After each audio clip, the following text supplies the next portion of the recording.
Bismillahirrahmanirrahim. Assalamualaikum warahmatullahi wabarakatuh. Alhamdulillahirrahmanirrahim. Bertemu lagi pada mata kuliah WKTL, Wawasan Keilmuan Teknologi dan Lingkungan. Sekarang sudah memasuki minggu ke 10 ya. Nah, ini adalah pertemuan kedua kita. Masih dengan saya, Setiawan Putrasya. Nah, untuk minggu kali ini kita akan membahas bagian kedua tentang konsep, prinsip, dan perkembangan teknologi. Nah, bagian pertama kemarin kita banyak mempelajari tentang definisi teknologi dari beberapa pakar. Nah, hari ini insya Allah kita akan membahas lanjutannya bagian kedua. Nah, apa saja? Apa saja itu ya kita lihat dari capaian pembelajaran mata kuliah kita hari ini. Yang pertama itu adalah kita akan membahas tentang perubahan masyarakat dan perkembangan teknologi. Nah, terkait dengan capaian pembelajaran mata kuliah, setelah mengikuti perkuliahan ini, maka kalian diharapkan mampu menjelaskan perubahan masyarakat dan perkembangan teknologi. Pertama. Kemudian yang kedua, mampu mengetahui dan menjelaskan komponen teknologi, mampu menjelaskan siklus hidup teknologi, dan yang terakhir adalah mampu menjelaskan seperti apa klasifikasi teknologi. Nah, hari ini insya Allah kita akan membahas keempat pokok bahasan ini. Oke, pertama perubahan masyarakat dan perkembangan teknologi. Nah, masyarakat pertanian untuk perubahan masyarakat dan perkembangan teknologi ini kita ambil dari Toffler. Jadi tingkatannya itu ada tiga tingkatan. Ada tiga tingkatan. Yang pertama ini adalah masyarakat pertanian. Kemudian nanti yang kedua ada masyarakat industri. Kemudian yang ketiga ada masyarakat informasi. Nah, itu ada tiga tingkatan perkembangan perubahan masyarakat dan perkembangan teknologi. Untuk yang pertama kita akan bahas dulu masyarakat pertanian. Nah, untuk masyarakat pertanian sendiri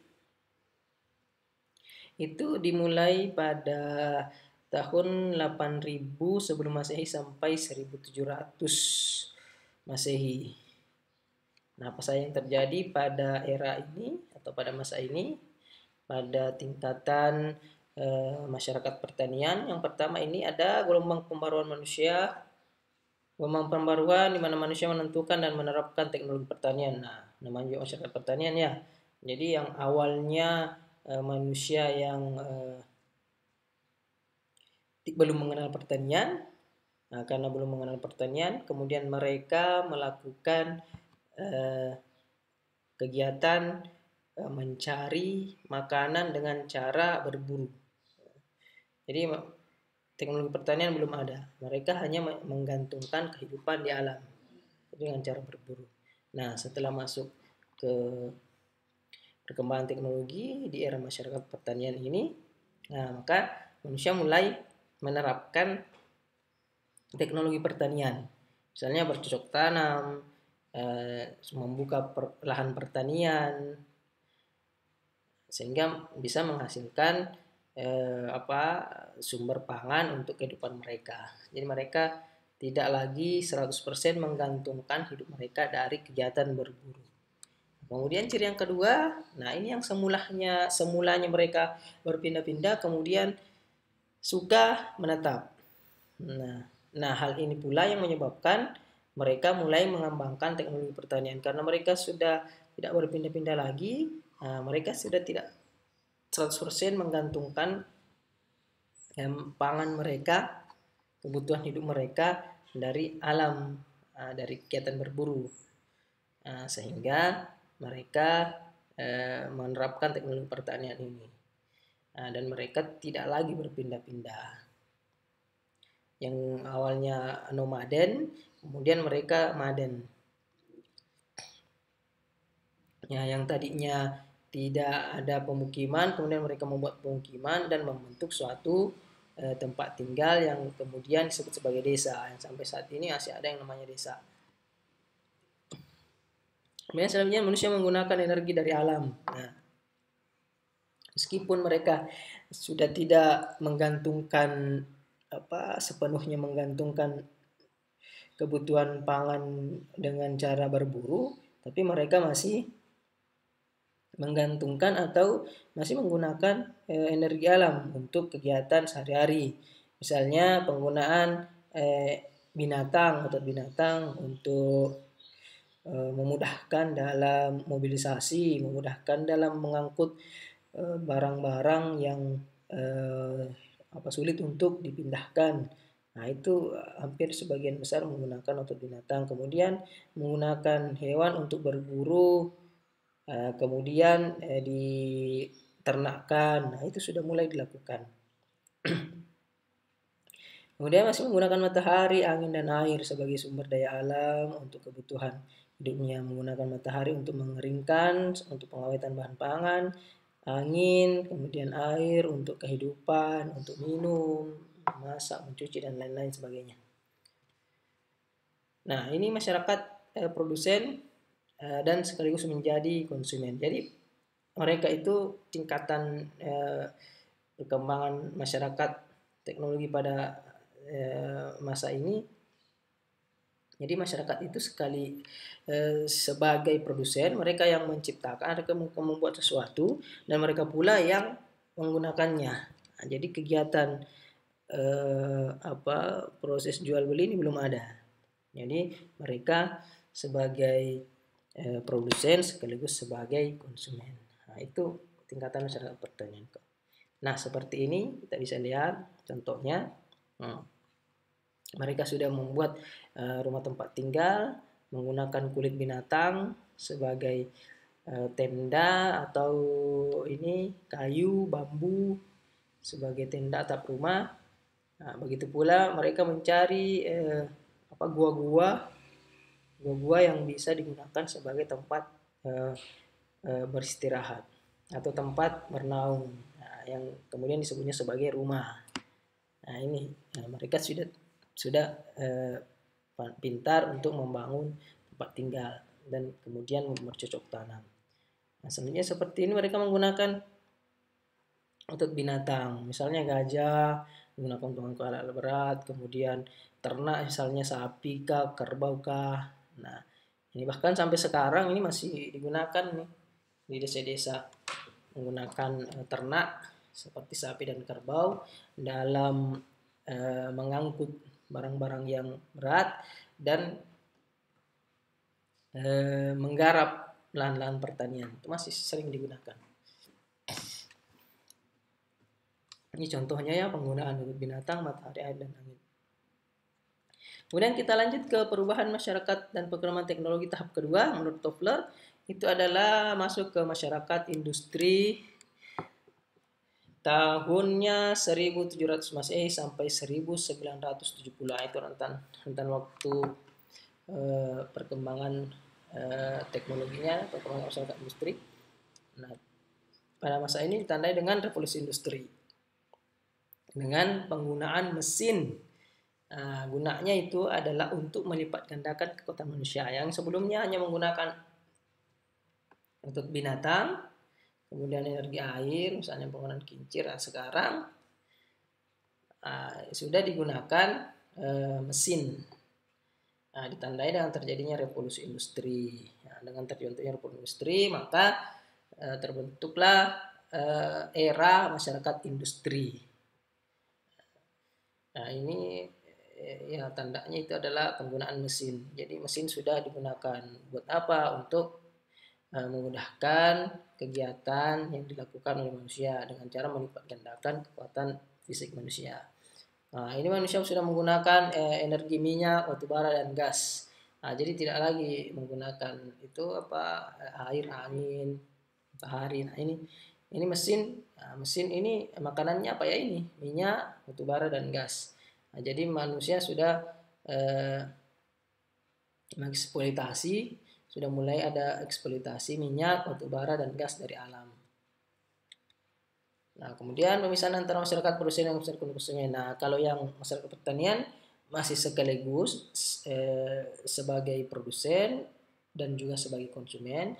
Nah, pada era masyarakat industri ini Sudah ada pemisahan antara masyarakat produsen dan konsumen. Artinya apa? Sudah ada spesialisasi, sudah ada penjual dan pembeli. Jadi ada beberapa orang atau kelompok orang atau kelompok masyarakat yang kemudian membuat produk-produk yang kemudian dapat diperjualbelikan. Makanya sudah ada proses jual beli atau transaksi jual beli. Sudah ada pemisahan antara masyarakat produsen dan masyarakat konsumen. Kemudian terjadi perusakan alam akibat eksploitasi sumber daya alam. Nah ini salah satu tandanya juga ditandai dengan era revolusi industri. Nah, karena penggunaan mesin yang di mana dasarnya atau notabene-nya harus menggunakan minyak, batu bara dan gas, ya mau tidak mau harus melakukan eksploitasi berdaya alam. Nah, karena kan ini adalah barang bahan tambang, harus dilakukan eksploitasi untuk pengambilannya. Nah, akibatnya apa? Nah, ini terjadi mulai terjadinya perusakan alam, baik itu karena eksploitasi maupun karena pencemaran udara dari penggunaan mesin-mesin. Nah, sudah juga dimulai penetrasi pasar internasional. Internasional maksudnya sudah ada penyebaran barang atau jasa dari suatu wilayah ke wilayah yang lain, dan cakupannya lebih luas. Makanya pasar internasional. Kalau sekarang sendiri dikatakan internasional adalah globalisasi atau perdagangan antar negara. Nah, ini sudah terjadi di masyarakat industri. Dan seperti sampai saat ini sudah berlangsung, masih berlangsung 1790. Kemudian lanjut, nah ini contohnya penggunaan mesin. Nah, ini mesin-mesin yang digunakan untuk memudahkan manusia dalam mengelola pertanian atau menggarap lahan pertanian. Nah, jadi yang menggunakan hewan, yang awalnya menggunakan hewan, nah ini sudah digantikan oleh mesin. Misalnya traktor, ini steam traktor atau traktor uap. Kemudian ada diesel, traktor diesel. Sekarang sudah ada yang menggunakan bensin sudah ada, bahkan menggunakan gas juga sudah ada. Nah, ini contohnya. Nah, ini juga untuk melipat gandakan kekuatan manusia menggunakan doser. Nah, itu sangat cepat ya. Selesai penggunaan alat-alat berat seperti ini dalam mengangkut, mau mengangkut mobil atau dan lain-lain, bisa semua dilakukan. Nah, kemudian masuk ke perubahan masyarakat dan perkembangan teknologi tahap ketiga, yaitu masyarakat informasi. Nah, untuk saat ini era 4.0, nah itu kita sudah memasuki masyarakat informasi, bahkan sudah ada society 5.0. Nah, ini masyarakat informasi ini sangat berkembang pesat di era 5.0. Nah, apa yang terjadi di sini? Yang pertama, ini penggunaan teknologi komunikasi dalam peradaban manusia. Nah, kalau yang pertama tadi masih sebatas penggunaan mesin-mesin memudahkan. Nah, sekarang yang di masyarakat informasi ini yang menjadi titik tumpu dari perekonomian atau dari perkembangan teknologi ini adalah ini teknologi komunikasi dan peradaban manusia. Dan saat ini yang terjadi adalah ini. Nah, jadi siapa yang menguasai informasi, maka dialah yang kemudian akan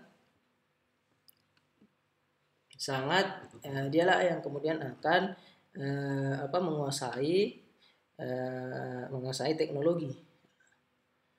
Nah, jadi kita bisa lihat negara-negara yang kemudian menguasai informasi, sumber-sumber informasi, maka akan menjadi negara-negara yang maju dan berkembang, akan menjadi negara adidaya.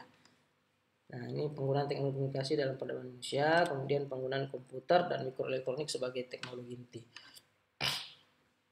Ini negara-negara yang kemudian memulai dalam menghasilkan teknologi-teknologi yang terkait informasi dan komunikasi. Nah, ini kemudian sangat berkembang dan sangat maju.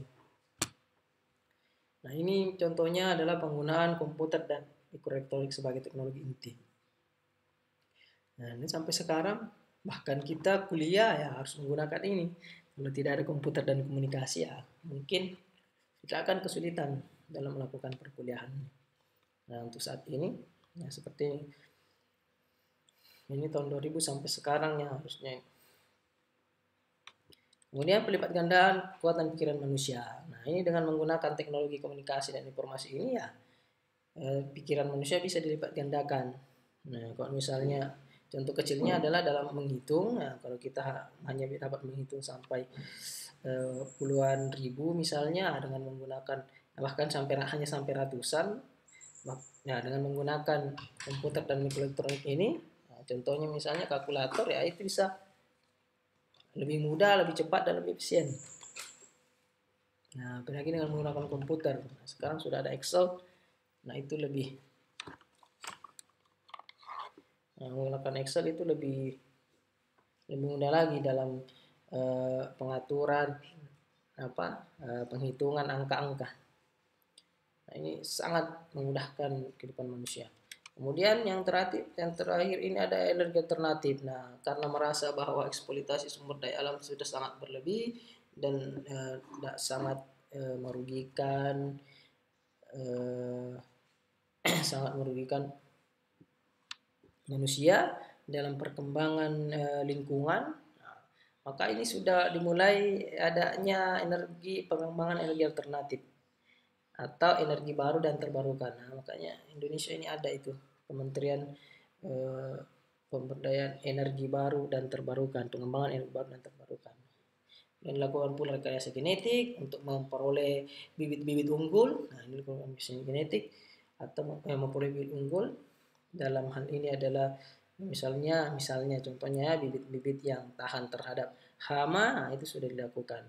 Ataukah bibit-bibit yang memiliki produksi yang banyak dan produksi yang besar, nah, itu sudah dilakukan sampai sekarang.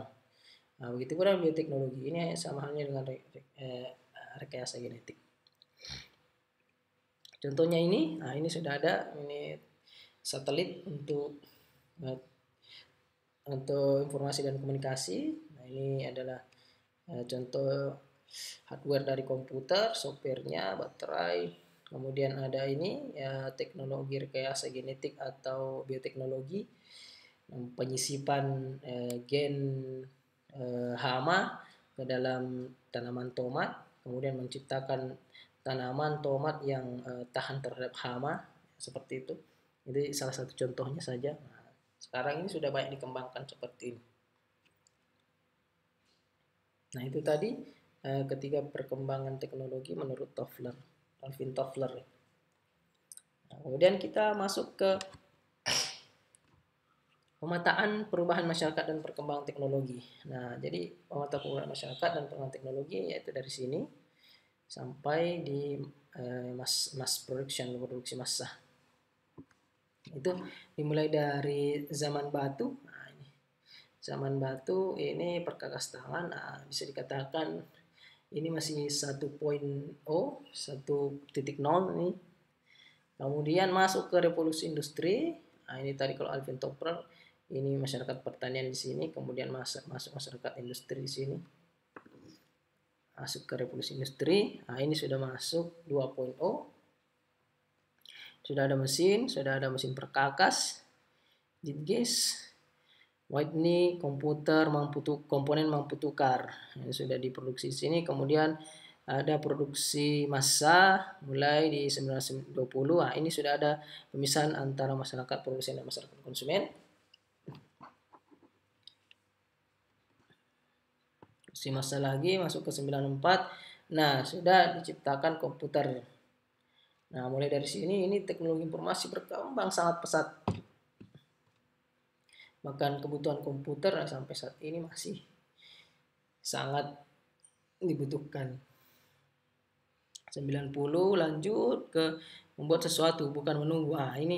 Ini sudah masuk ke arah orang berlomba untuk membuat sesuatu bukan menunggu datangnya sesuatu. Jadi harus ada inisiatif sendiri. Kemudian ada perubahan standar hidup karena perkembangan teknologi semakin meningkat. Sudah ada alat-alat teknologi yang canggih, kemudian dapat memudahkan kehidupan manusia. Akhirnya berubahlah perubahan standar kebutuhan hidup manusia.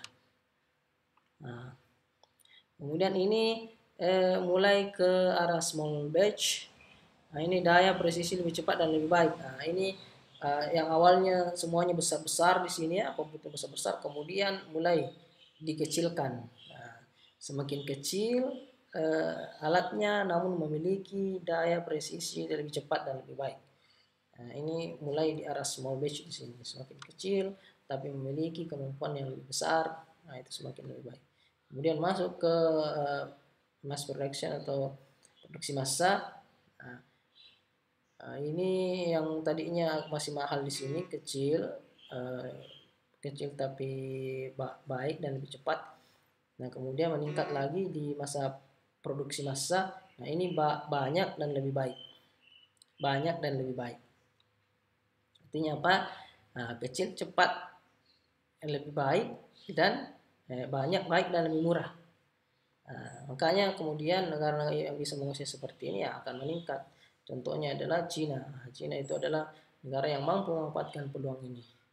Nah, dia dapat menciptakan suatu alat-alat teknologi yang memiliki daya presisi yang lebih cepat dan lebih baik, namun harganya ya bisa bersaing dan bahkan lebih murah dibandingkan produk-produk sejenisnya.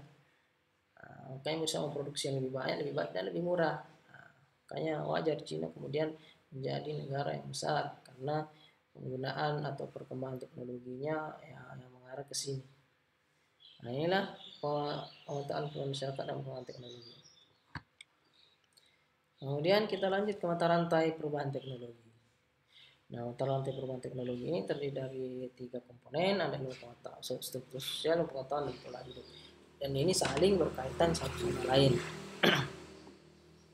Kemajuan teknologi itu sangat mempengaruhi ilmu pengetahuan.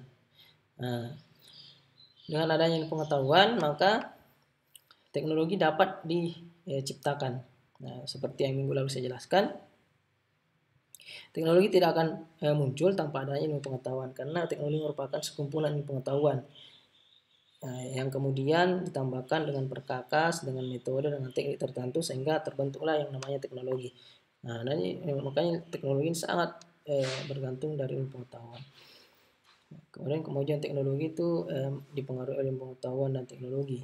Nah, dengan meningkatnya ilmu pengetahuan dan teknologi, kemudian akan mempengaruhi pola hidup manusia. Akan mempengaruhi pola hidup manusia. Seperti yang kita lihat sekarang ya, bisa dikatakan bahwa teknologi hampir merubah pola hidup yang kemudian akan mempengaruhi struktur sosial masyarakat. Nah, makanya pola hidup dan struktur sosial masyarakat di perkotaan yang dimana teknologi, informasi, teknologi dan komunikasinya sangat memberikan kontribusi yang tinggi dalam kehidupan masyarakat perkotaan, maka struktur sosialnya pun sangat berbeda dengan masyarakat yang di desa. Ya, sehingga dengan adanya ilmu pengetahuan dan pengetahuan teknologi ini sangat akan merubah pola hidup manusia dan yang kemudian akan berdampak pada struktur sosialnya. Kalau bisa kita lihat sendiri ya, jika di desa itu kegiatan sosial masyarakat itu atau interaksi sosial masyarakat itu masih sangat kuat, sangat kuat. Bahkan jika di desa kita masih bisa mengenal tetangga kita, ya bisa dibilang bisa sampai 40 sampai 100 rumah ke sana. Nah, kita bisa masih saling mengenal. Namun jika dibandingkan di kota, nah itu bahkan tetangga 2-3 rumah pun kita sudah tidak mengenal lagi. Nah, itulah perubahan struktur sosial yang kemudian terbentuk dari perkembangan teknologi, pola hidup. Nah, begitu pula dengan pola hidup yang berkaitan dengan kesejahteraan, ekonomi. Nah, dengan meningkatnya kebutuhan ekonomi, di satu sisi sulit didapatkannya sumber penghasilan, maka ya mau tidak mau akan meningkat pula kriminalitas. Nah, makanya di kota itu kriminalitas lebih meningkat, lebih tinggi dibandingkan di desa. Nah, karena kebutuhan hidupnya lebih tinggi dibandingkan di desa. Nah, ini pula yang akan merubah struktur sosial. Orang lebih akan sulit percaya satu sama lain dibandingkan dengan masyarakat yang hidup di desa. Nah, akhirnya ya kemajuan teknologi itu mempengaruhi pengetahuan, begitu pula dapat mengubah pola hidup manusia dan struktur sosial secara keseluruhan. Begitu pula sebaliknya. Nah, struktur sosial ini juga akan mempengaruhi pengetahuan dan ini akan berlangsung terus-menerus. Itu yang bisa mengerti. Kemudian kita lanjut komponen teknologi. Komponen teknologi ini ada beberapa macam. Yang pertama kita lihat menurut Atlas Project 1989 ini ada Technoware. Nah, apa itu Technoware? Technoware merupakan peralatan manual, mesin otomatis, dan fasilitas terintegrasi. Itu Technoware. Kemudian ada Humanware. Nah, kalau ini adalah alat teknologinya, peralatan manualnya. Kemudian di sini Humanware-nya adalah manusianya. Nah, di mana manusia ini harus memiliki kemampuan untuk mengoperasionalkan, kemampuan untuk memproduksi, memperbaiki, dapat beradaptasi dan dapat berinovasi. Setelah ada komponen manusianya, ada komponen informasi atau infoware. Nah, di sini kemampuan informasi adalah kemampuan kita, kemampuan manusia ini humanware dalam menilai, menjelaskan, menggunakan fakta dan menggunakan klasifikasi terhadap teknologinya. Di sini yang berperan adalah informasi. Kemudian ada orgaware atau organisasi. Nah, di mana organisasinya ini dapat terbagi menjadi individual, kelompok, organisasi, industri, atau nasional. Nah, kalau sudah masuk ke nasional ini adalah sudah tahap yang lebih tinggi. Nah, di mana yang paling rendah adalah individual. Jadi sebatas penggunaan pemanfaatan teknologi atau penciptaan teknologi sebatas individual saja. Nah, dibandingkan yang nasional ini cakupannya lebih tinggi. Nah, ini menurut Atlas Project, ini komponen teknologi. Kemudian kita lanjut menurut Zeleny 86 ada hardware. Ini merupakan struktur fisik dan tata letak peralatan alat mesin untuk melakukan perusahaan. Jadi kalau menurut Zeleny itu komponen teknologi yang pertama ada hardware. Hardware itu adalah perangkat keras atau struktur fisik. Nah, misalnya komputer ya perangkat kerasnya adalah apa yang kita lihat. HP seperti itu, apa yang kita lihat, apa yang kita pegang, itulah perangkat kerasnya. Apakah dia monitornya, keyboardnya, casingnya, itulah perangkat keras. Nah, kemudian yang kedua adalah software. Software ini adalah isinya. Nah, apa yang tidak bisa kita lihat, tidak bisa kita pegang, tapi mampu kita lihat. Nah, itu adalah softwarenya. Atau kalau sekarang dikatakan aplikasinya, apps-nya. Nah, itulah software. Nah, itu pengetahuan bagaimana menggunakan hardware dalam rangka melakukan tugas tertentu. Software. Kemudian ada brainware. Nah, brainware ini adalah otaknya. Nah, alasan-alasan dalam menggunakan teknologi dengan cara tertentu adalah otaknya. Otak dari teknologinya. Nah, itu adalah brainware. Nah, brainware ini berkaitan dengan know why. Ya, bagaimana cara menggunakannya, menggunakan teknologinya. Nah, dan poin 1, 2, 3 ini saling terikat satu sama lain. Jadi unsur teknologi atau komponen teknologi tidak bisa terbentuk. Teknologi tidak bisa terbentuk tanpa adanya ketiga komponen ini. Harus ada hardware-nya, harus ada software-nya, harus ada brainware-nya. Dan setiap teknologi yang kalian pegang, ya, misalnya ada ketiga ini ada. Nah, contohnya komputer, nah ada semua, ada hardware-nya, ada software-nya, ada brainware-nya. Kemudian yang keempat ada know-how, tahu seperti apa menggunakannya. Know-how ini apa adalah komponen teknis tentang bagaimana melakukan sesuatu dengan baik. Nah, ini sebenarnya ini yang sering kita tidak ada dan sering kita lupakan. Tahu bagaimana menggunakannya. Nah, kita cuma tahu bendanya seperti apa, teknologi seperti apa, tapi kadang know-how-nya tidak ada. Tidak ada keterampilan teknis. Nah, kita tidak memiliki keterampilan teknis bagaimana melakukan sesuatu dengan baik. Nah, ini bisa diperoleh dengan melalui pengalaman, transfer of knowledge, dan hands-on practice. Ini yang sering tidak ada. Oke, itulah tadi 4 nih komponen teknologi menurut Sedeni. Nah, ini contohnya teknologinya. Nah, ini hardware, cuma ini alat peralatannya, peralatan manual. Kemudian ini ada juga contoh-contoh mesinnya. Nah, ini yang terintegrasi dalam satu pabrik misalnya, industri. Nah, ini ada semua di dalamnya. Ada apa? Ada hardware-nya, ada software-nya, ada firmware-nya, ada teknologinya, ada semua di sini. Ini terintegrasi. Oke, kemudian kita lanjut ke unsur teknologi. Unsur teknologi. Nah, jadi dalam teknologi itu, nah, seperti definisinya yang kemarin, nah, teknologi itu adalah sekumpulan pemikiran atau all, all of knowledge, semua pengetahuan yang disertai dengan tekniknya, kemudian alat-alatnya, kegiatan organisasinya. Nah, itulah unsur-unsur teknologi sebenarnya yang tertuang dalam definisinya itu. Jadi unsur teknologi apa saja? Know-how, tahu seperti apa melakukannya, menggunakannya. Nah, jika tidak tahu ya tidak bisa dikembangkan teknologi.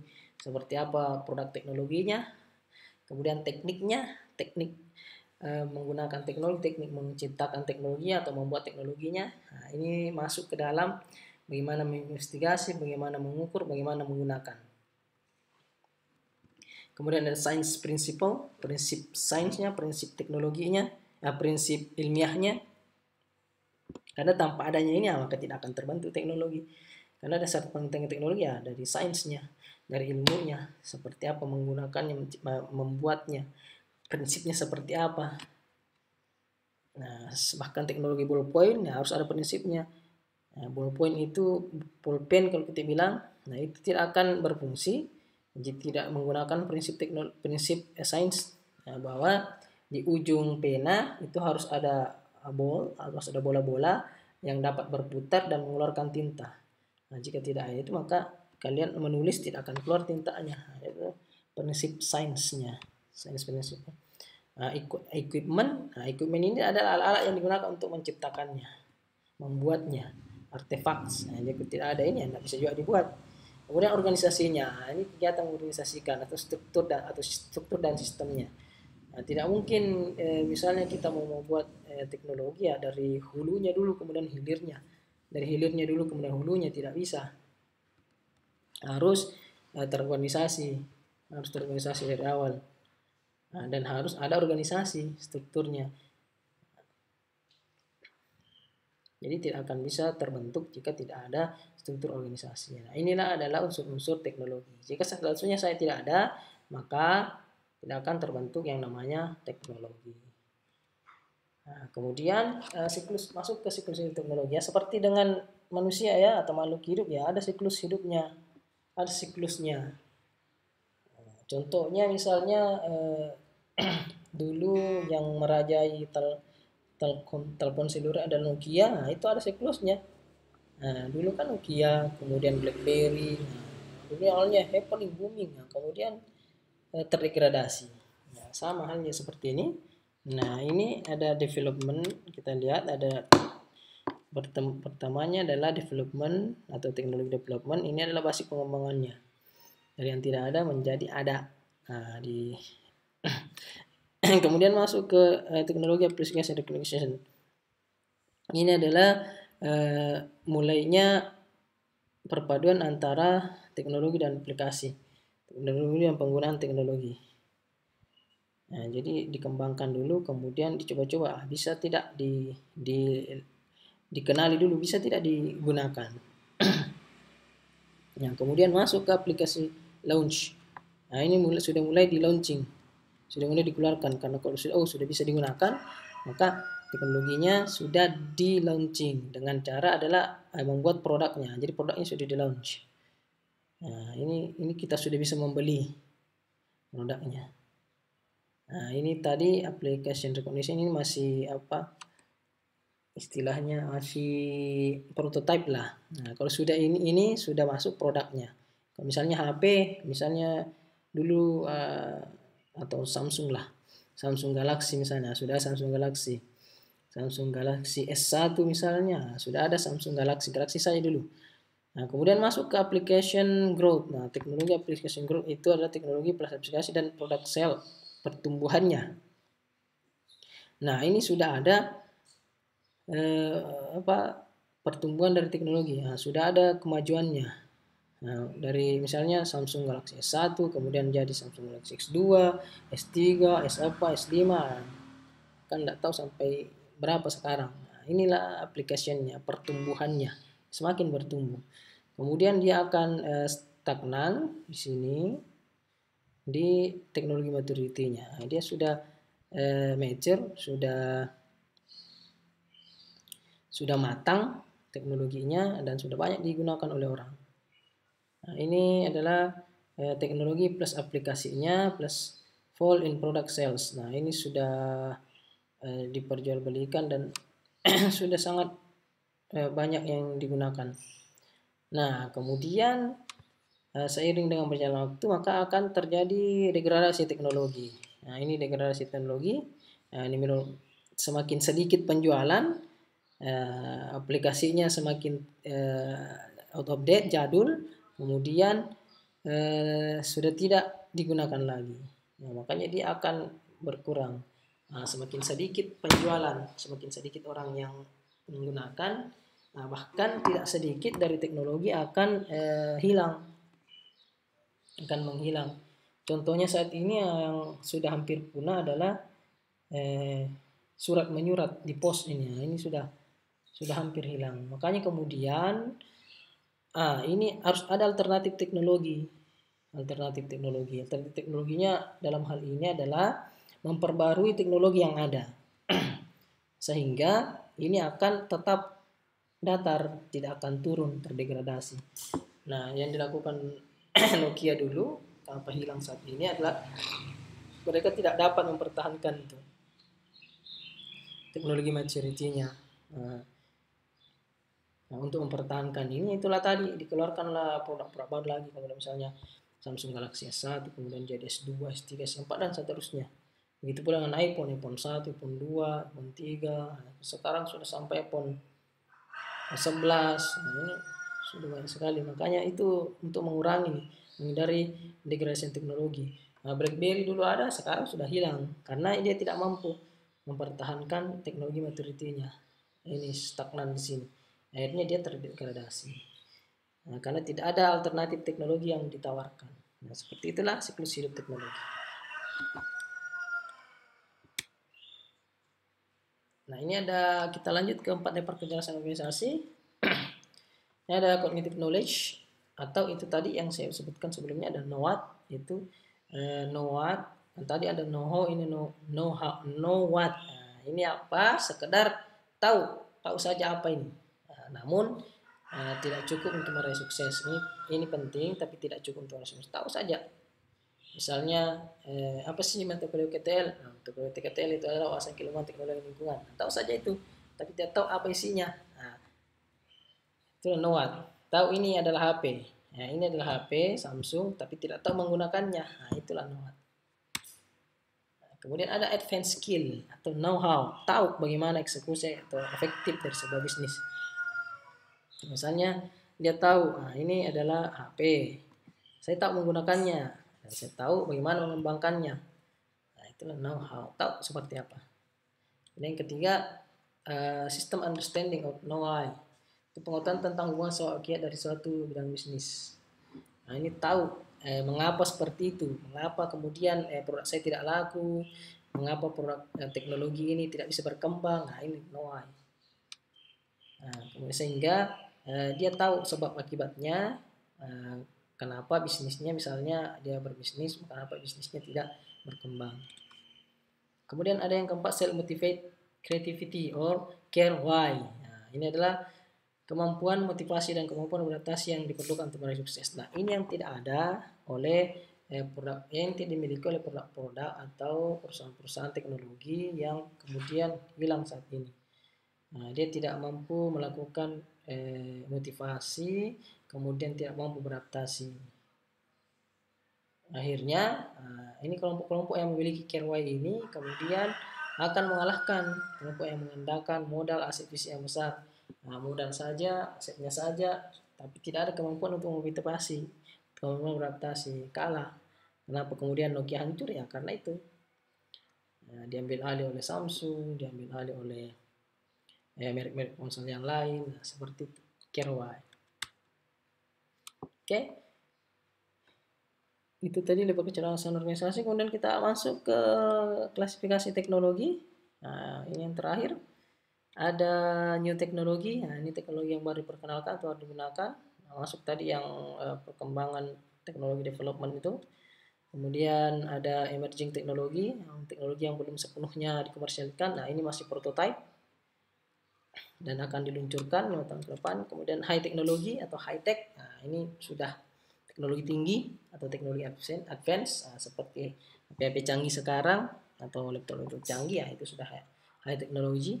Kemudian ada yang namanya tacit teknologi. Ini teknologi yang sudah dijelaskan dengan kalimat atau general. Misalnya teknologi-teknologi yang menyusun angka-angka linear atau bahasa-bahasa komputer. Itu tacit teknologi sudah dijelaskan. Hanya orang-orang tertentu yang kemudian yang bisa menggunakan kalimat-kalimat teknologinya, tacit teknologi. Kemudian ini dikembangkan karena ini sulit, makanya dikembangkan menjadi codified teknologi. Digunakan codified kode-kode dalam memunculkan misalnya gambarnya, kalimatnya, tulisannya. Inilah codified teknologi. Dan ini adalah teknologi yang mudah dijelaskan kepada orang banyak. Karena gampang dilihat, sudah dilihat seperti ini, seperti ini. Inilah klasifikasi tingkatan teknologi, ada 5. Ada new teknologi, emerging teknologi, high teknologi, basic teknologi, dan codified teknologi. Ya, oke, mungkin cukup sekian perkuliahan kali ini. Itu yang bisa saya jelaskan pada pagi hari ini, siang hari ini, atau sore hari ini. Semoga bisa dipahami, bisa dimengerti. Jika ada pertanyaan jangan sungkan-sungkan, silahkan ditanya di grup. Kita akan berdiskusi. Jika saya tidak tahu, ya namanya juga sama-sama kita belajar. Saya juga manusia, kalian manusia, ya kita memiliki namanya manusia, pasti ada kekurangan. Yang membedakan kita ya hanya saya duluan, kalian lahir belakangan. Jadi saya duluan membaca, kalian belum membaca. Itu hanya perbedaannya. Makanya jika ada pertanyaan kita akan diskusikan. Silahkan bertanya di grup. Mungkin cukup sekian. Sampai jumpa minggu depan. Dan saya ucapkan selamat belajar. Semoga sukses. Saya tutup. Assalamualaikum warahmatullahi wabarakatuh.